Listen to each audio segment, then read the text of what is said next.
Qizlarjonlar, bu reelsda sizlar byudjetniy variantiga kelgan looklarimizni ko'rishingiz mumkin.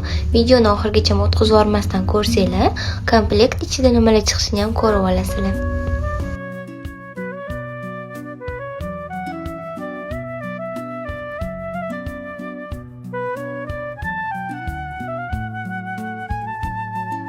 Qizlarjonlar, sizlarga yana ham aniqroq bo'lsin deb kelgan variantlarida ham qo'yibamiz liboslarimizni. Bemalol ustinglarda qanaqa turishini tasavvur qilib ko'rsanglar bo'ladi.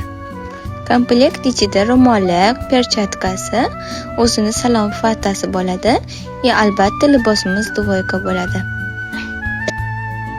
Ko'rsanglar bo'ladi, uchala obrazimizni ham chiroyli qilib korobkalarga joylab qo'ydik qizlar. Endi bularni ustlarini yopib, o'z paketlariga joylab, ustiga vaucher, yuvish qo'llanmalarini qo'yib, egasiga jo'natamiz.